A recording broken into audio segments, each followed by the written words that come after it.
Saudações cinéfilas, como vocês estão? Eu sou Alex Gonçalves, editor do Cine Resenhas. Eu estou presente com o Vanderlei Teixeira, do Chovendo Sapos. Vanderlei, tudo bom?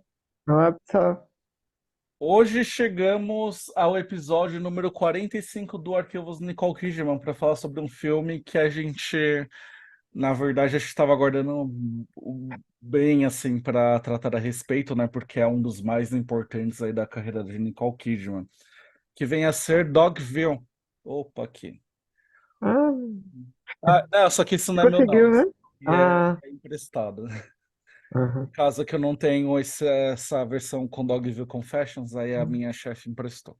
Mas o que eu tenho é só o O esse Dog viu alto o filme. mesmo, a edição antiga da Califórnia. É, é um filme que até a gente, o Vanderlei e eu sempre tivemos essas discussões, né? Vamos tentar sempre é, variar, ser um pouco até mais aleatórios em relação sobre os filmes que vamos tratar, porque às vezes a gente tem muito entusiasmo de falar sobre aqueles que são os nossos filmes favoritos, mas aí depois restam aqueles que não são tão grandiosos assim, né? E aí eu sugeri a gente fazer o Dogville, porque recentemente entrou uma cópia maravilhosa em 4K na MUBI, e foi por ela, inclusive, que eu revi o filme, não pelo DVD. Mas, enfim, atendendo às tradições do Arquivos Nicole Kidman, para quem não conhece Dogville, é um filme ambientado nos Estados Unidos durante a Grande Depressão Americana. E aí ele é focado na Grace, que está fugindo de um bando de gangsters. Ela chega na isolada cidade de Dogville, onde é auxiliada por Tom, um morador que intercede em seu favor junto à comunidade local. Eles a ajudam e a escondem, e em troca ela se compromete a prestar-lhe pequenos serviços. O problema é que os bandidos intensificam a busca, o que faz com que os habitantes da cidade passem a correr perigo também. Eles querem receber mais em troca do risco ao qual estão expostos, e Grace percebe que sua tranquilidade custa mais do que ela supunha. Dogville, de Lars von Trier, é um filme que foi produzido em 2003, e só compartilhando também as datas, a primeira exibição dele aconteceu 19 de maio de 2003 no Festival de Cannes, onde ele disputou a Palma de Ouro. No Brasil, ele chegou antes do que nos Estados Unidos. O lançamento comercial foi no dia 23 de janeiro de 2004. Ano anterior, ele foi exibido no Festival do Rio. E nos Estados Unidos, o lançamento comercial aconteceu em 26 de março de 2004, mas ele também tinha passado por Toronto, Telluride, provavelmente, né? Algum festival de Nova York É, tá também. aqui na capa, eu acho. Ah, tem aí, né? Deixa eu ver. Sim. Cannes, Telluride, Toronto, Nova York, Sundance. Exatamente. E, enfim, após apresentar esses descritivos, para quem não conhece Dogville, que eu acho muito improvável, Vanderlei, a gente pode falar sobre o nosso primeiro impacto. Eu quero muito saber como foi o primeiro momento que você assistiu Dogville. Cara, foi muito louco. Eu acho que dos filmes dela, acho que é a melhor história que eu tenho. Uhum. Porque foi nesse processo, claro, de seguir, né, fiel, acompanhando sempre os lançamentos da carreira dela. E esse filme chegou aqui em Salvador. Eu moro em Salvador, gente. Esse filme chegou aqui em Salvador, chegou nas salas de artes, mas chegou num cinema multiplex aqui no shopping. E eu fui assistir adolescente nesse cinema multiplex de shopping, assim. E, assim, uma coisa super singular, tinha duas sessões desse filme. Não era uma sala daquelas pequenas, era uma sala razoavelmente grande, assim. E eu me lembro de eu assistir esse filme na sala e, tipo, a sala gradualmente ela se esvaziava. Ela já não. Ela tava razoavelmente cheia, assim, porque, enfim, tinha um impacto. A sinopse, você pega a sinopse do Dogville, assim, as pessoas. Não é uma coisa que afasta as pessoas, assim, é uma história. Se você lê a sinopse, é uma história que é perfeitamente vendável, né? Não, E se vinha com o protagonismo de Nicole Kidman, que vinha de outros, de Moulin Rouge, de os outros, do Oscar de As Horas. não, Naquela época, acho que ainda não tinha, não, acho que não tinha lançado ainda Cold Mountain. E não. aí, tipo, a sala tava razoavelmente, mas gradualmente as pessoas foram saindo, sobretudo pela forma do filme, que era um filme sem cenários e tal, e as pessoas saíam indignadas da sala, assim. Eu me lembro de um rapaz que chegou e falou assim, meu Deus, que diacho é isso, assim, não tem, que filme é esse, assim, Uhum. e, assim, é revoltados porque, pela questão da forma, assim. Uhum. E antes de estrear, sempre foi um filme que me despertou muito interesse. Eu não, até então não tinha um contato muito sólido assim com a filmografia do Lars von Trier. Eu não tinha assistido Andas do Destino, não tinha visto Dançando no Escuro. Dogville foi o primeiro filme que eu assisti dele e me causou muito impacto assim. É um filme que revendo até hoje me causa muito impacto, né? Acho que pela forma, mas também acho que pela simbologia das coisas, e da construção que ele traz, da relação desses personagens e o que aquilo ali representa, assim. É muito enérgico, acho que ele sintetiza, talvez ele sintetize como em outro filme o que é o Lars von Trier, como se você me dissesse assim, para apresentar um filme que dis- sintetizasse o que é o Lars von Trier como diretor, a maneira como ele pensa o mundo, a maneira como ele constrói as histórias dele, a questão da forma, as marcas. Eu acho que Dogville talvez, como tipo o Martin Scorsese tem o Bons Companheiros ou sei lá, o Kubrick tem o 2001, É. talvez seja esse momento da maturidade desse cineasta que sintetiza bem o que ele é, e a contribuição que ele tem a dar para o cinema. Assim, acho que é Dogville. E me causou muito impacto na época, eu não esperava. Assim, a gente já vinha com as notícias de Cannes e tal, e de que era um cineasta que era um ponto fora da curva, assim, para a Uhum. carreira da Nicole Kidman, apesar dela ter trabalhado com gente como Kubrick, como Jane Campion e tal. Mas o Lars von Trier é uma coisa mais extrema, né? É. E quando eu assisti, eu realmente senti assim, esse impacto, assim, e a ousadia dela fazer um filme desse nesse momento específico, assim. Que não é nenhuma coisa que ela já tá com. Já tem um tempinho desse auge, assim. Era justamente no auge, no momento em que ela era a atriz mais badalada do cinema, né? Uhum. E a ousadia de chegar com um filme desse, né? Então, pô, pra mim foi muito impactante, assim. Até com o meme da mulher Pepito tá arrepiado. Mas, falando sobre isso, mas realmente foi um filme que foi de muito impacto pra mim, assim, assistir. Uhum. E pra minha formação como cinéfilo também foi muito importante, assim. A Nicole Kidman ser essa porta de acesso, né? Nesse período especificamente, em alguns momentos ela foi um pouquinho essa porta de acesso para mim para alguns cinemas, né? É. No meu caso, eu lembro vivamente, assim, quando eu assisti Dogville pela primeira vez, porque foi bem no momento que a gente comprou um aparelho de DVD aqui em casa. Eu acho que isso talvez tenha sido em 2005. E, e a Nicole Kidman era uma atriz, assim, assim, claro, como eu já falei muitas vezes, né, já conheci ela de outros carnavais por conta de Batman Eternamente, que embora seja um filme que eu levei um tempo para eu assistir, a repercussão na época me fazia lembrar, né, da presença dela, de Trovão, é um filme que eu tinha acessado quando era novo, e sobretudo Um Sonho Distante.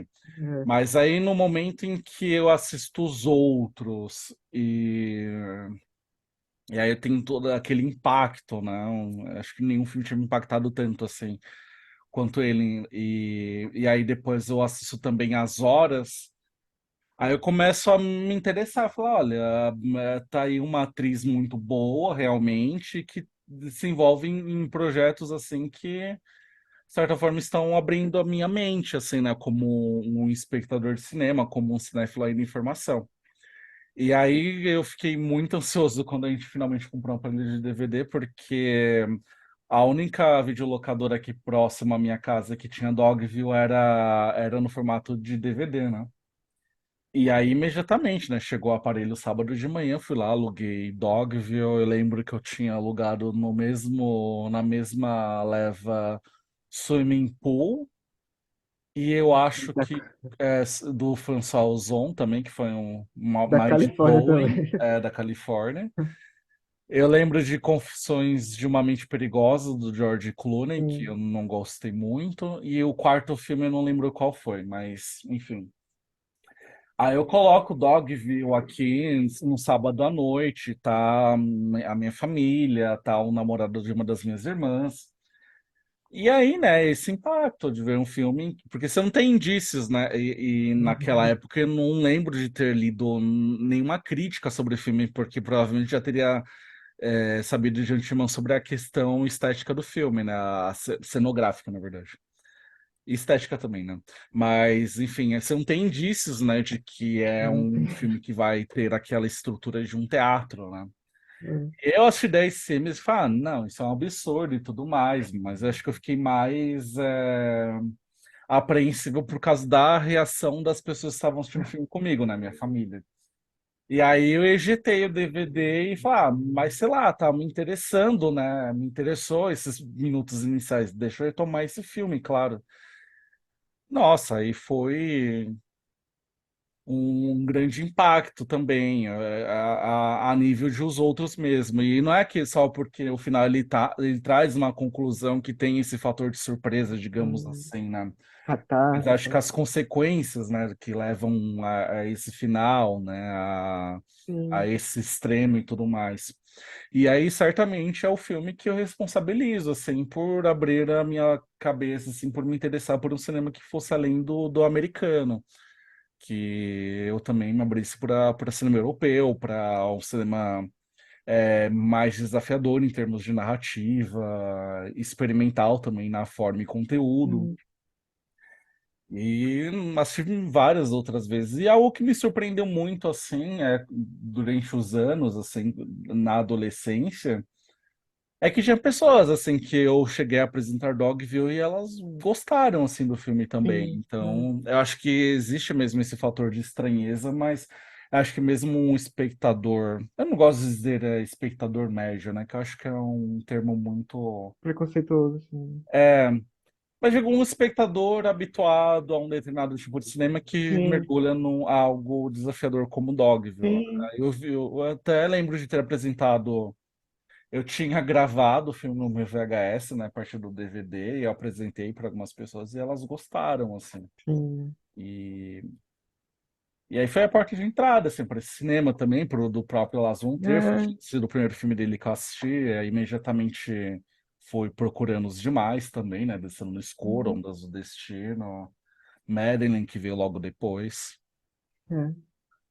É, e é bem isso assim, que você fala assim, apesar dele apresentar essa forma, ele não é um filme que não, não consegue se comunicar com as pessoas, sabe?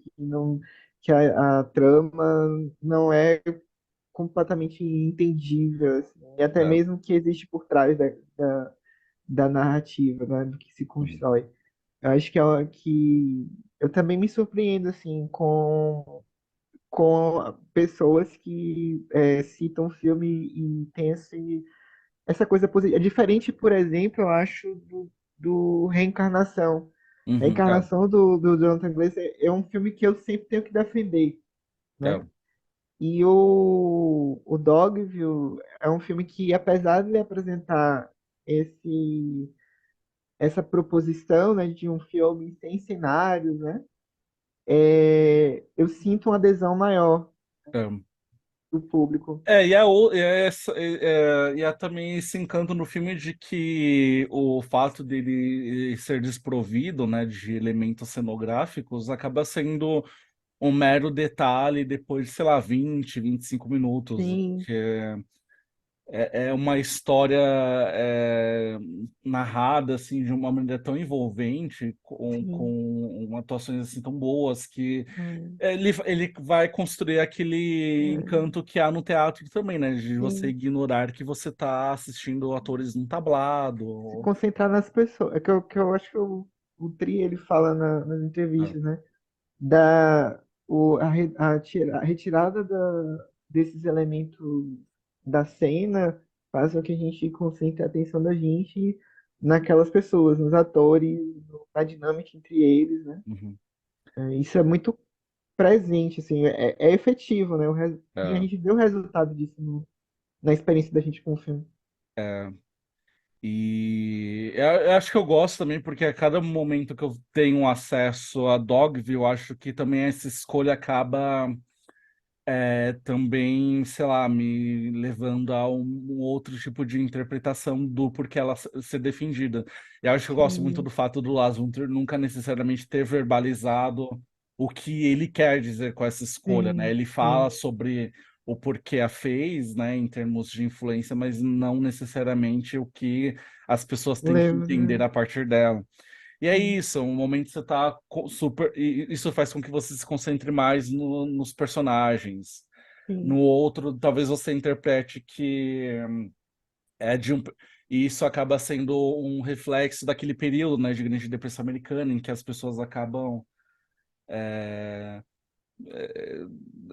meio que temporariamente se livrando dessa ideia de posse material, sim, né? sim. E por aí vai. E,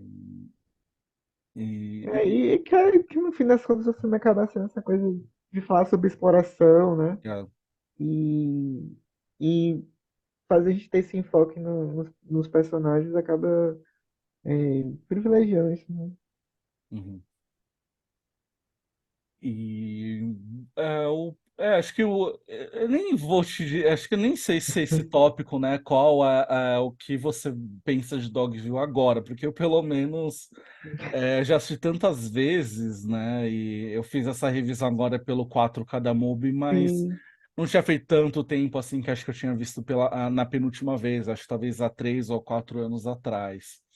É, mas eu acho que talvez eu mudaria essa pergunta, né, sobre o impacto para você nessa revisão de Dogville, mas acho que eu alteraria essa questão talvez para você sobre o que você sente assim que mais cresceu assim em relação aos temas do filme para você conforme você também foi, enfim, Uhum. amadurecendo e tudo mais.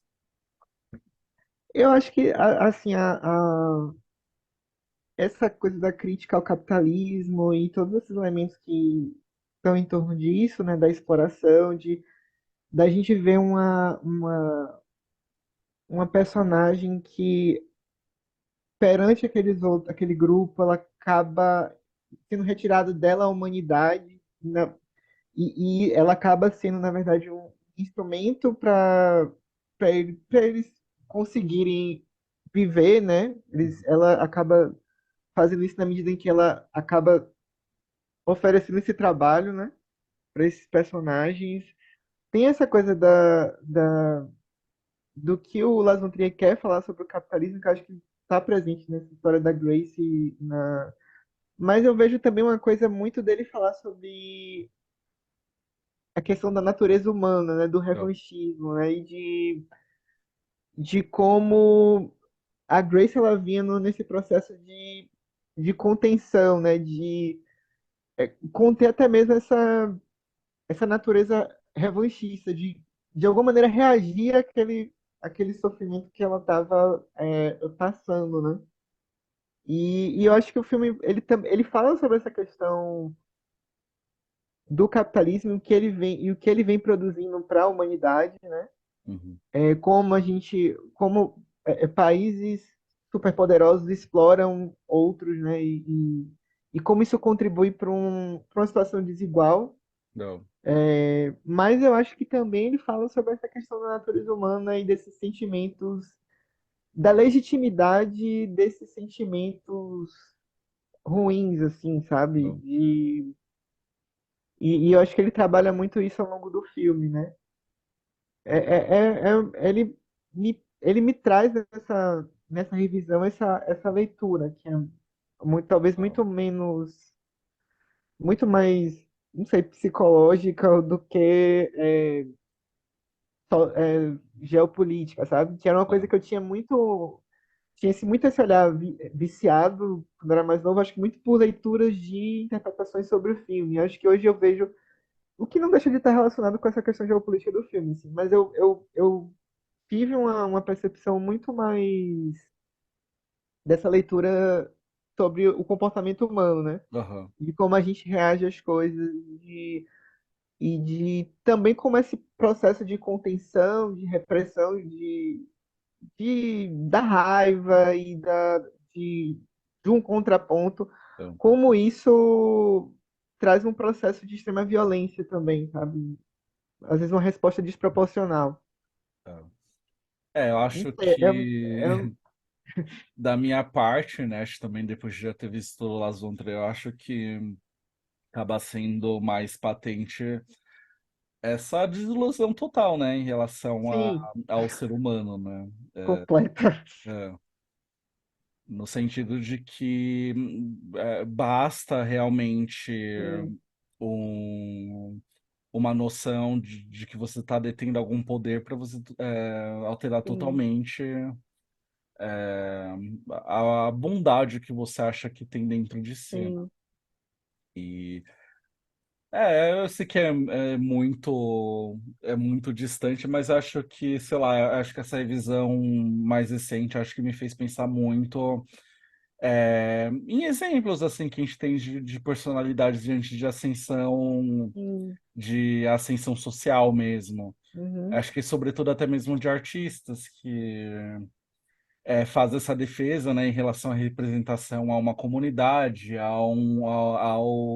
ao país dela e tudo mais. Só que acho que é tudo um discurso fácil assim e ilusório de uma pessoa que ascendeu sim. socialmente de alguma forma e que acho que está pouco se importando Uhum, em relação a essas defesas que ela faz justamente de uhum. representatividade.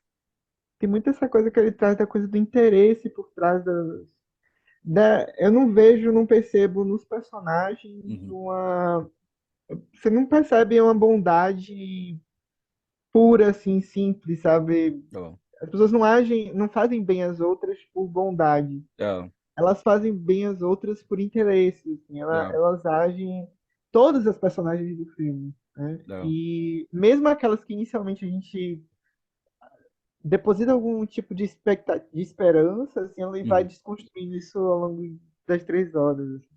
é, Eu vejo também isso, assim, e é muito a coisa do.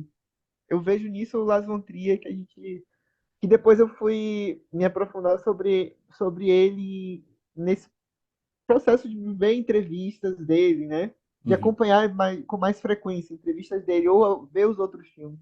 Eu revendo o Dogville agora, tipo, fica muito latente para mim algumas coisas que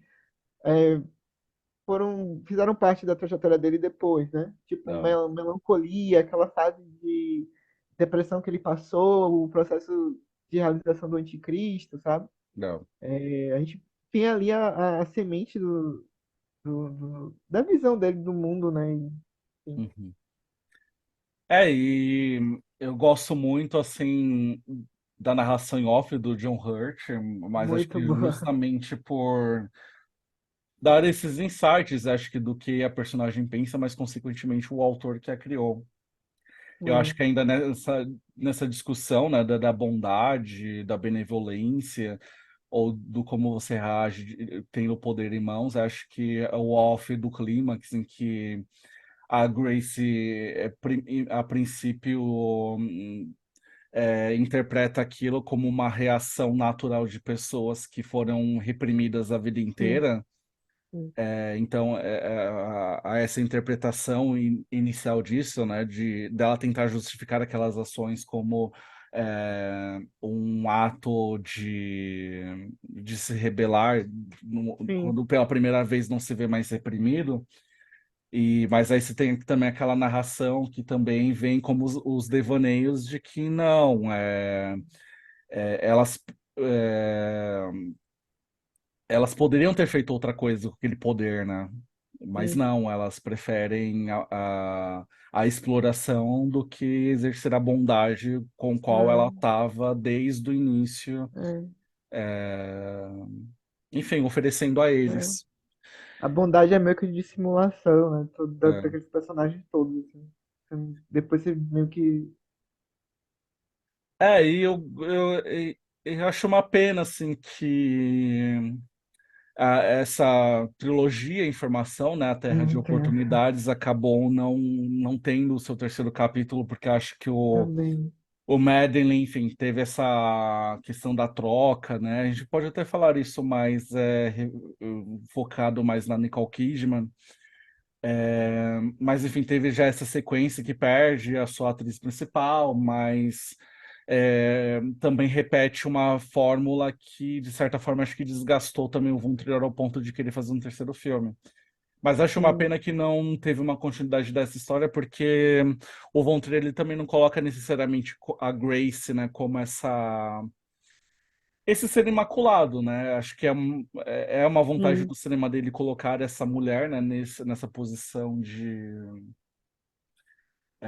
de alvo, né, de todo o mal que rodeia o mundo, mas acho que o Madeline é interessante pro histórico dessa personagem, porque também não a coloca como esse ser Sim. esse ser puro, né? E ali tem umas É. questões de que muitas vezes as consequências do mundo são advindas de pessoas Uhum. como ela, sem ela ter qualquer noção sobre isso, né? E Uhum. focando nesse ponto quanto à escravidão, né? O É. preconceito racial.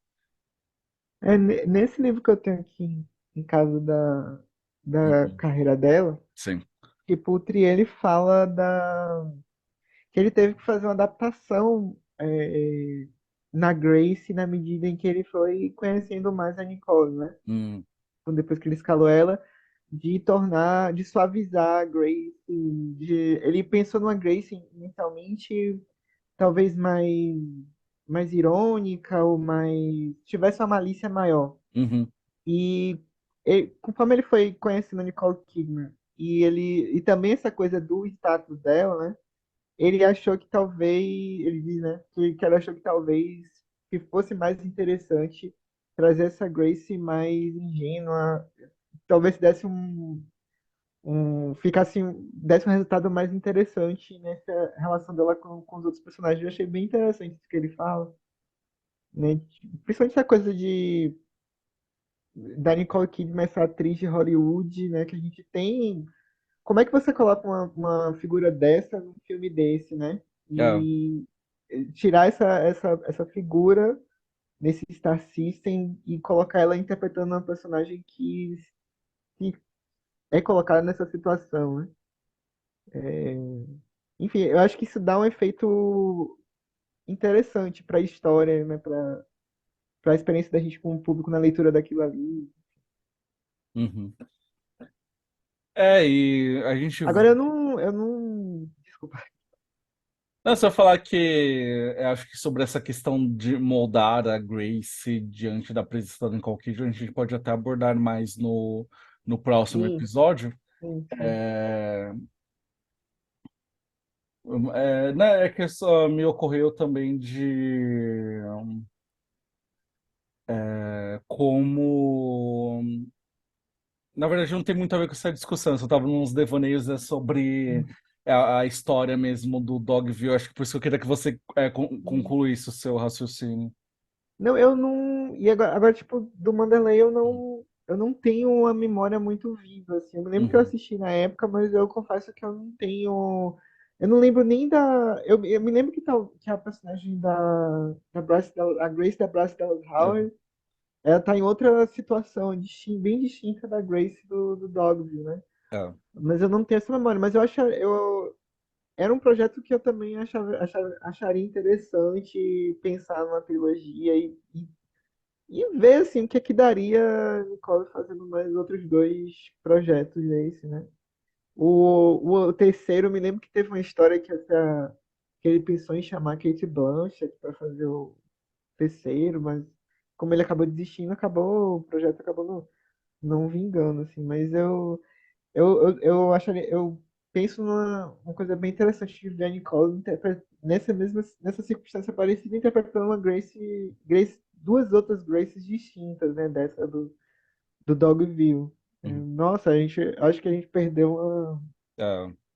uma- Assim, eu quero adentrar um pouco mais nesse tópico, já falando assim sobre como o Dogville impacta a carreira da Nicole Kidman. Mas assim, eu queria entender melhor essas contradições, né, dessa relação, né, de Nicole Kidman com Lars von Trier. Que muitas pessoas falam, ai, que ela detestou a experiência com Dogville, e não foi bem assim. Ela teve uma boa relação com Lars von Trier, ao contrário do que as pessoas muitas vezes afirmam.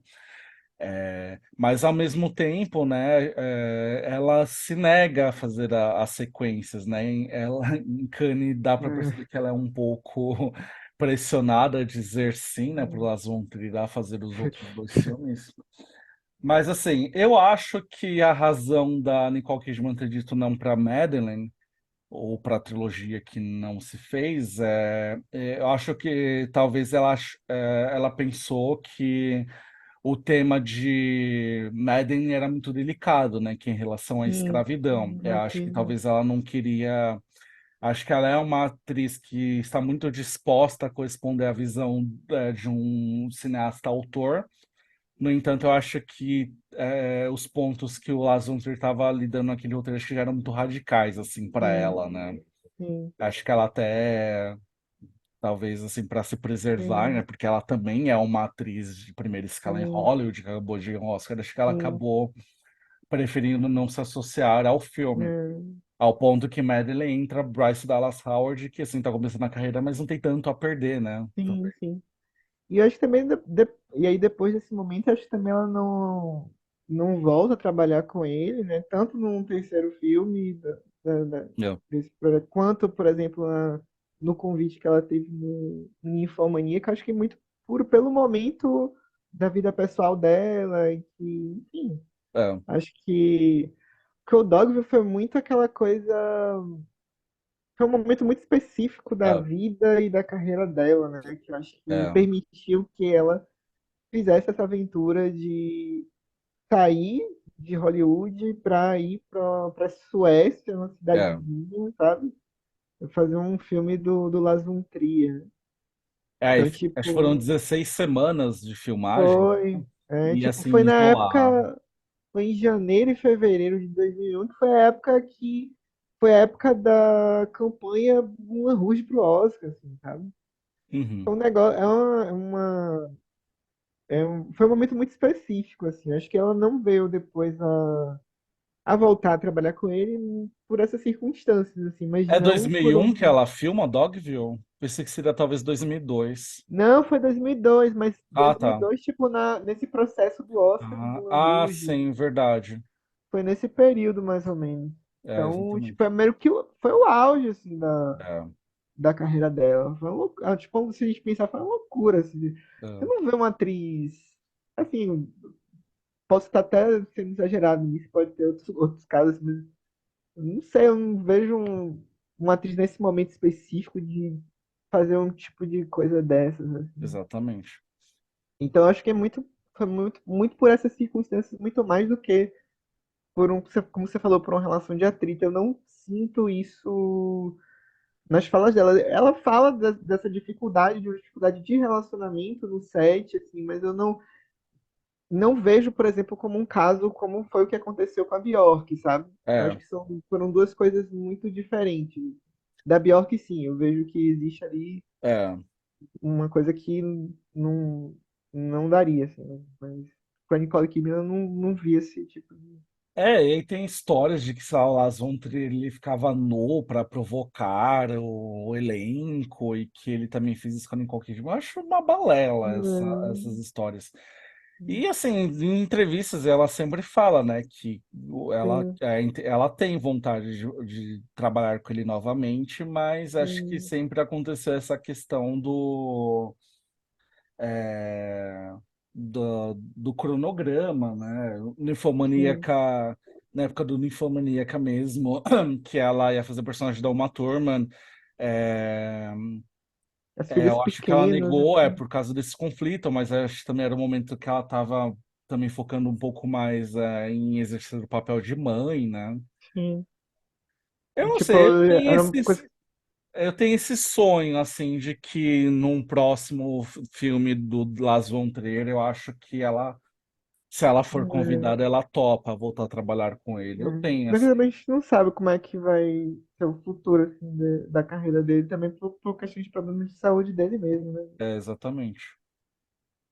Mas E assim, quando ele fez a última temporada do Reino, né, que entrou na MUBI ano passado, e que sim, levou aí, deixa eu ver, quase 3 décadas para ser realizada, aí até me deu uma esperança também de que o tal como que era o nome mesmo, o terceiro, Washington, Washington, Washington, né, é, ele fosse realizado. pra se realizar, né? Mas não sei também se eu queria a Nicole Kidman fazendo o encerramento dessa trilogia, É, porque o fazer a Jantar em Madeline eu acho que é. Não, perde, assim, sabe? é isso, acho que você mesmo falou, né? De essa coisa do impacto do Dogville, né? A- De você é, submeter essa experiência de assistir um filme nessas circunstâncias, assim. uhum, O Manderley já não tem esse mesmo, esse mesmo resultado é, em relação da gente, espectador, com aquele filme, né? Porque a gente já viu aquilo ali. é, Então, talvez também tenha isso, assim. Talvez depois de realizado, a gente perceba que também talvez é, uma trilogia também não fosse muito uma ideia exato. bacana, assim, de... Eu acho que o impacto assim de Dogville é uma coisa que você não consegue reproduzir depois, mesmo com Não as tem mesmas como fazer. pessoas. Eu Não acho tem. que o legado de Dogville já está bem cuidado agora, justamente no teatro, né? Que agora está todo mundo adaptando o texto, né? Eu vi antes da pandemia a versão que tem a Mel Lisboa como a Grace, né? Nossa, sabe? E na próxima semana eu vou assistir uma outra aqui em São Paulo, no Sesc Consolação, que é meio que um estudo, é A Hora do Lobo, o nome da peça, e ela meio que faz um Sim, estudo dessa linguagem de Dogville, então acho que sim, esse acaba sendo o melhor legado mesmo de Dogville, né? De agora o teatro experimentar essa é, linguagem é, e também flertar um pouco com a linguagem audiovisual, né? Ao sim. passo que essa Eu até o te cinema. perguntar isso. Oi? Eu até te perguntar isso, você tendo assistido essa adaptação teatral, como é que foi essa experiência? Porque tem muito essa coisa do Dogville Uhum, de é uma experiência que flerta com o teatro, mas é cinema e o choque de você ver um filme ser feito dessa forma faz parte da obra, né? uhum, E como é que é a adaptação teatral? O que é que como é que eles fazem para mexer em termos de linguagem com isso? uhum. Então, sobre essa questão, é engraçado como o impacto não é o mesmo, porque eu não me recordo agora qual foi o autor dessa versão, né, como é o Lisboa, Sim, mas o que ele tenta fazer é justamente, né, trazer para o teatro essa linguagem audiovisual. Então, ele tem projeções ali durante a dramaturgia. Só que, enfim, eu já estou acostumado a ver no teatro essa a projeção como um recurso, né, para o ator. E sim. às vezes ele é um elemento cênico, enfim, para trazer uma iluminação, mas ele também é utilizado muito como uma interação, né, do ator com. Mas é isso, como é que foi feito assim tinha Assim, projeção? um exemplo prático, tem.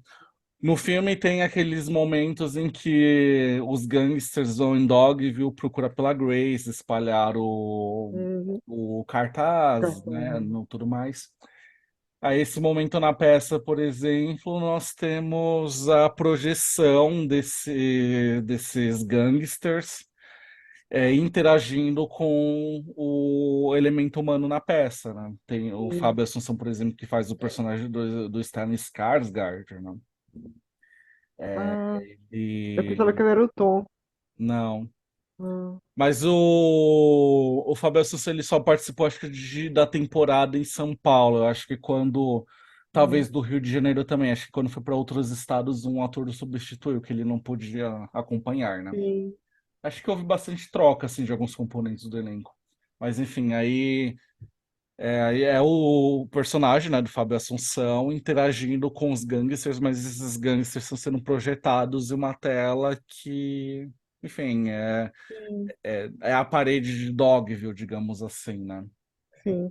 E, É, sim, tem esse flerte interessante, mas ele não traz esse mesmo impacto do filme, porque em cinema a gente não está habituado, né, a ver é diferente. o teatro. A gente tem aqueles vários exemplos, né, que até quando a gente critica, fala que é teatro filmado, né?